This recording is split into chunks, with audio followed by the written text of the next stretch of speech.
The research station on Varith 9 hummed with the steady rhythm of atmospheric processors, a sound Maria Salas had long since stopped noticing. Her fingers danced across the holographic interface, cataloging the latest mineral surveys from the southern continent. Outside the reinforced windows, twin moons cast silver light across the alien landscape.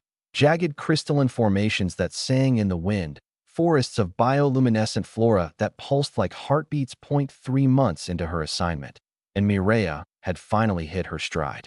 The solitude suited her.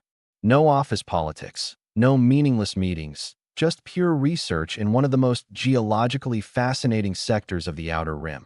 The scratching at her door shattered that pieced up Mireya's hand instinctively moved toward the plasma pistol mounted under her desk. Varith 9 was classified as non-hostile, but non-hostile was a relative term in xenobiology. She'd seen the scans of the apex predators, the Krevthar, massive, six-limbed hunters with razor-sharp claws and enough bite force to crack a shuttle's hull plating. The scratching came again, more insistent. Slowly, Mireya accessed the external camera feed. Her breath caught point two of them. Cubs, she realized, though even juvenile Krevthar were the size of earth wolves. Their dark fur rippled with bioluminescent stripes, blue and violet patterns that marked their emotional state. Right now, those patterns flickered erratically. One of the cubs was dragging something in its mouth. A blanket. Her emergency thermal blanket from the supply cache outside. "You've got to be kidding me," Mireya muttered. Every protocol screamed at her to seal the door, to call for extraction, to treat this as the crisis it technically was. Krevthar were intelligent, possibly sapient according to preliminary studies, but they were also predators. Bringing human notions of cute or harmless to an alien species was how colonists got killed, but the cubs weren't attacking the door. They were just waiting. Mireya pulled up the xenobiology database, her eyes scanning frantically. Krevthar's social structure: pack-based, highly protective of young. Cubs remain with parents for approximately 2 local years. She froze at one entry. Cubs observed approaching non-threatening species when separated from pack, behavior analogous to seeking surrogate protection. "Where are your parents?" she whispered to the screen. A decision crystallized. Stupid, probably suicidal, definitely against regulations. But Mireya had always trusted her gut, and her gut said these cubs weren't a threat. They were terrified. She opened the door. The cubs tumbled inside immediately. The larger one, fur pattern suggesting male, dropping the blanket at her feet. Up close, they were breathtaking. Their eyes were multifaceted like insects, but warm somehow, reflecting the lab's lights in prismatic arrays.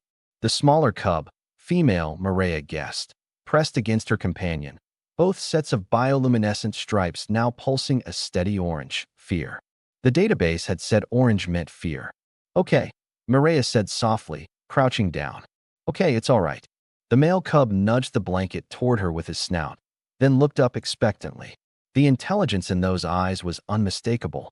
This wasn't animal instinct.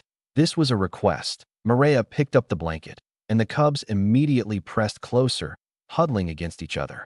Their body language was universal enough. They were cold, scared, and alone. Gently, she draped the thermal blanket over both of them, tucking it around their trembling forms. The effect was immediate. Their stripes shifted from orange to a soft green, and they settled onto the floor with synchronized sighs that sounded remarkably like contentment. "Right," Mireya said, standing. "So I'm harboring refugee predator cubs now. That's my Tuesday. She should report this. She should be documenting every second." Instead, she returned to her desk, pulling up the survey data again. The cubs could rest. She'd figure out what to do with them in the morning. Maybe their pack would come looking. Maybe this was all some weird Krevthar parenting test. An hour passed. The cubs didn't move, bundled in their blanket cocoon, occasionally making small chirping sounds to each other. Mireya found their presence oddly comforting, less lonely than she'd been in weeks. Then the smaller cub, she decided to call her Corin, after the Varith word for wanderer, extracted herself from the blanket and padded over to Mireya's desk. She sat, looking up with those prismatic eyes, head tilted in a gesture so dog-like that Mireya almost laughed. "What?" Mireya asked. Corin chirped, then gently placed one massive paw on Mireya's foot. Not aggressive, not demanding, Just connecting. Something in Mireya's chest tightened. She'd spent so long alone out here, convinced she preferred it that way. But this tiny gesture of trust from an alien predator cub hit differently.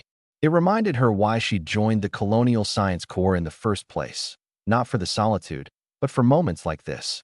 Moments of connection across impossible divides. "You're not so scary, are you?" Mireya murmured, reaching down to stroke Corin's head. The fur was surprisingly soft, warm, and the cub's stripes brightened to a brilliant turquoise. Contentment. According to the database, the night wore on. Mireya worked through her data analysis while the cubs slept, occasionally waking to readjust their blanket or chirp softly to each other. Twice, Corin returned to check on Mireya, as if the cub had appointed herself guardian. Dawn broke over Verith, 9 in shades of amber and rose.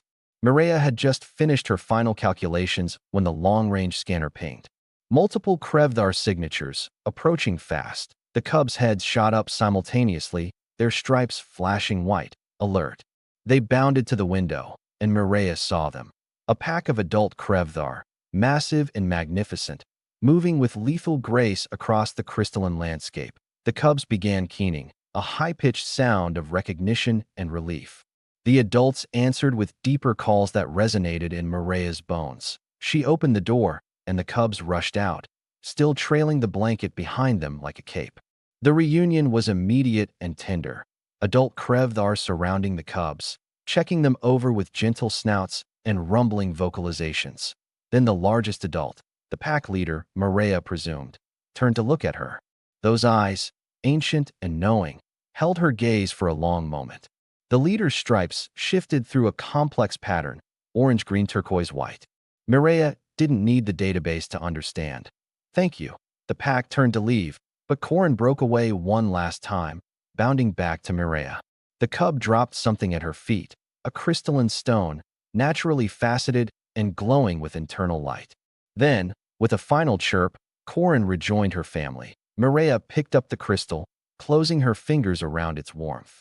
In the distance, the Krevdar pack disappeared into the singing forests, leaving her alone once again. But not quite as alone as before. She returned to her desk, placed the crystal beside her terminal, and got back to work. The galaxy was vast and strange and often dangerous, but it was also capable of surprising gentleness. Humanity had come to the stars ready to face monsters and find gods. Instead, they'd found neighbors. And sometimes, Mireya thought with a smile, those neighbors just needed a blanket and someone willing to keep working while they felt safe enough to rest. That was humanity's real strength.